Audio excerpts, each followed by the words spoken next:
Okay, so part 2. We're going to be dealing with the sine and the cosine. All right, we talked about yesterday how this part, this A, was the amplitude. It talked about how high up and how low down we were going to go, how many units. What we're going to talk about today is this B, which is attached to the X.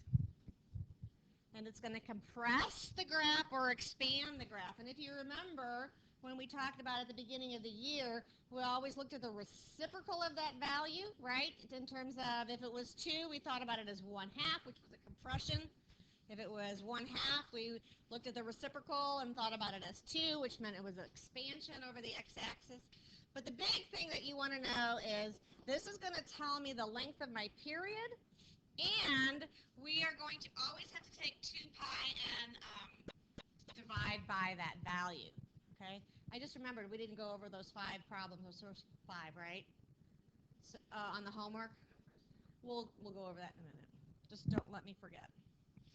All right, so things that you want to think about as you are trying to graph that currently are the amplitude and the period, and of course, do we have any up or down movement?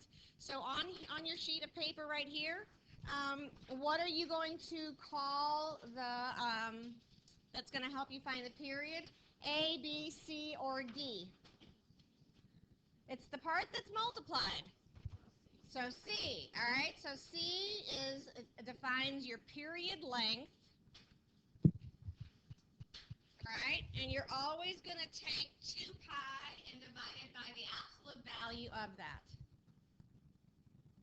So I have a different letter on that little sheet that I gave you. So you're going to want to write on your sheet that you're going to take 2 pi and divide. Now, notice that I say by the absolute value of C because we want a positive answer. Okay. Does that make sense? All right. So currently, my amplitude is +3, which means I'm going to go up first, correct? What is my B in this problem? What is the part that's multiplied in front of the X? Right, it's a 1. It's right here. And so my B is going to be 2 pi over 1, which is just 2 pi. In other words, my amplitude is just a normal 2 pi, just the way we've been doing it. And so we know then that we would write 4 ticks out. 1, 2, 3, 4, this being 2 pi and pi. 1, 2, 3, 4, this being negative 2 pi and negative pi. We know that we are going to go up and down by 3. And if it's the sine, am I going to start at the origin, or am I going to start at +3 or at -3? Origin. And am I going to go in a positive direction after this or a negative? Positive. And so that means if I hit 0, I go up to 3, down to 0, down -3, up 0. Now what am I doing on this side? Because this is where you guys all had problems. I got to go down, right? I got to make sure that it doesn't give me a funny looking graph. To 0, up to 3, to 0. So you should always be connecting 3 points in a line. 1, 2, 3, 1, 2, 3, 1, 2, 3. Okay, so this is no different than what we've been doing. All right, here it's a little bit different. So on this one, our amplitude is still up 3. Still a +3. It's this value in front. But for our period, our B is what value? It's a number. What's our B? 2. So to find our period, we take 2 pi and divide it by 2, right? So we have just taken this, and instead of going out 2 pi to get our full cycle, we only have to go out pi. Okay? So let's look at what I mean then. So when I count out 4 spaces, 1, 2, 3, 4, what is that 4th space going to be? Pi. And we go 1, 2, 3, 4, that means this is negative pi. All right. So we want to label the middle. This is 0. What is between pi and 0? What is that middle one going to be? Pi over 2. Which means what is this first one going to be? Pi over 4, right? What's between 0 and pi over 2? pi over 4. You kind of need to know how to figure out that first tick because we're going to be shifting the next time along the x-axis, not just the y. Okay? So how did I figure out pi over 4? Well, I took my pi over 2 and I multiplied it by 1/2, which gave me pi over 4, which was my first tick. Because we're always multiplying or by a half or dividing by 2 to get those values. Does that make sense? So we're going up by fourths. 1/4, 2/4, 3/4, 4/4 is just pi, right? And so we have over here, we have negative pi over 2. All right, up and down by 3s.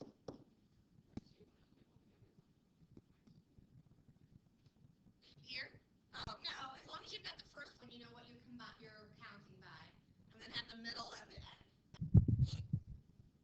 Okay, up and down by 3. Sine curve, know that it starts here. Positive means it's going to go up first, 3, middle, down 3, middle.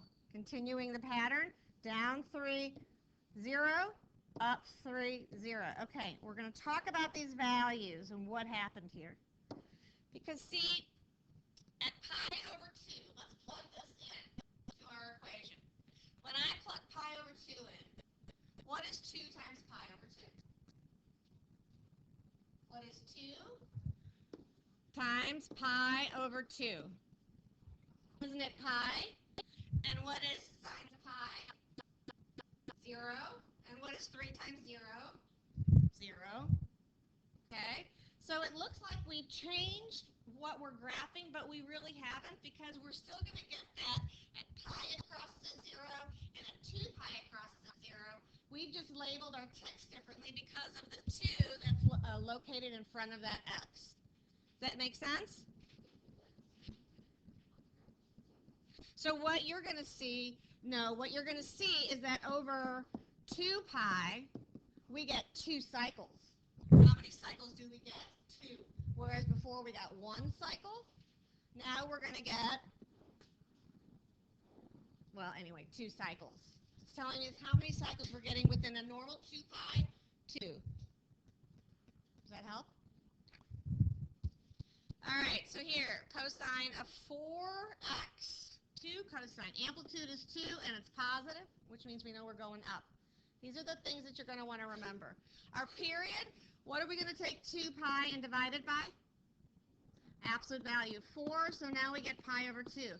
So that means, think about it, over 2 pi, how many cycles am I getting? 4 of them, right? I'm going to get 4 cosine cycles because that's what that 4 is telling me, okay? And 1 cycle is going to occur between 0 and what's that n going to be? Pi over 2, exactly. So 1 cycle means that this ends up at pi over 2. And negative pi over 2. We're going up and down by 2's, so we have a high and a low. All right, we have to figure out what halfway is and then what the first tick represents. So do half. What is a half of pi over 2? So that's what this one is going to be, right? So 1/2 of pi over 2 is pi over 4.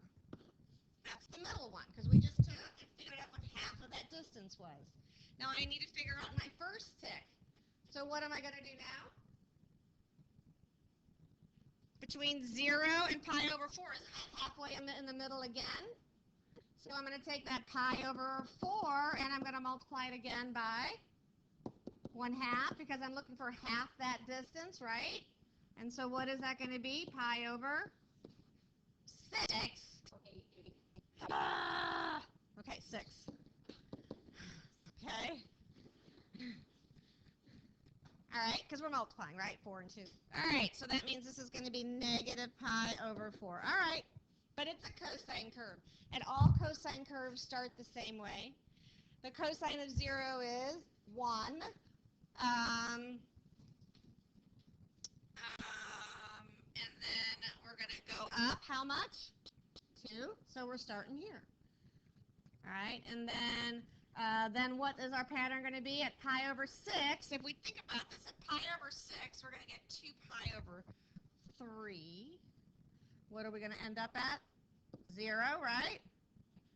And then at pi over 4, oh gosh, this is 8. I did the 6, okay? So pi over 8 is the same thing as pi over 2, right? What's pi over 2? Cosine of that is 0. And what's 2 times 0? 0, right? Pi over 4. When we put it in, we're looking at pi clearly in this problem, aren't we? And the cosine of pi is -1, and 2 times -1 is -2. You're going to lose that dot in my 4. So it follows the same pattern. We just have to make sure we know what that pattern is.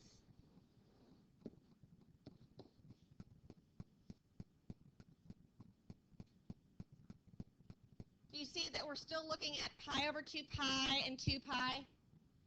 Even though we're using different values along our x-axis, that makes sense that we're still using cosine of pi over 2 pi, 3 pi over 2, and 2 pi. All right, okay, now we're going to put everything together. So we've got 3 things to look at. What's my amplitude? Is it a positive or a negative? So I know I'm going up. What's my period going to be? It's going to be 2 pi divided by what? The absolute value of 2, so it's just pi, right? And do I have a vertical shift? What is it? 5 up, right? It's positive 5. All right, we're going to put it all together. Let's see, hold on.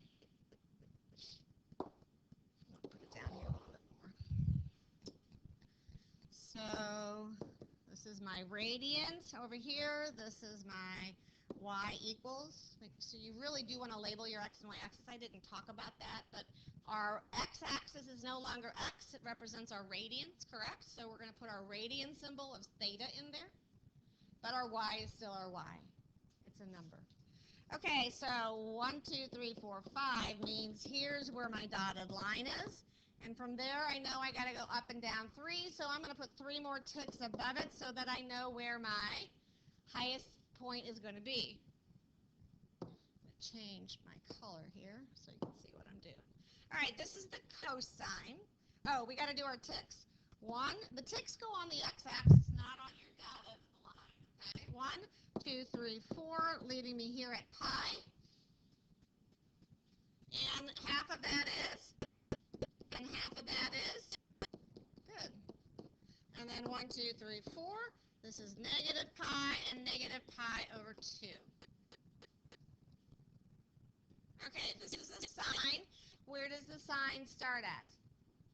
At the origin. But our origin, which is here, has been shifted to where? 5, right? Because 0 plus 5 is 5. Does that make sense? All right, so we know we're doing this. Now, we're just going to follow our pattern. We know that we are now going to go up 3 units. At pi over 4, we're going to end up at whatever that is, 8. And then we come back down to 0. And then we go down 3 units. So the other mistake that I sometimes see is that you all want to go all the way down to the x-axis. No. You're going to go down 3 units and up 3 units from wherever your center line has been shifted to. And so then we're going to go back to 0. And here I'm going to go down 3 units, up to 0, up 3 units, down to 0. And it looks like a sine curve. That's got a shift, that's got a period other than 2 pi, and that it has an amplitude of positive 3. So it's a movement up and down of 3 units. How we doing? All good? Am I putting you to sleep? All right, you try this one. You try that one. This is the last one, isn't it? Yes? No? Maybe?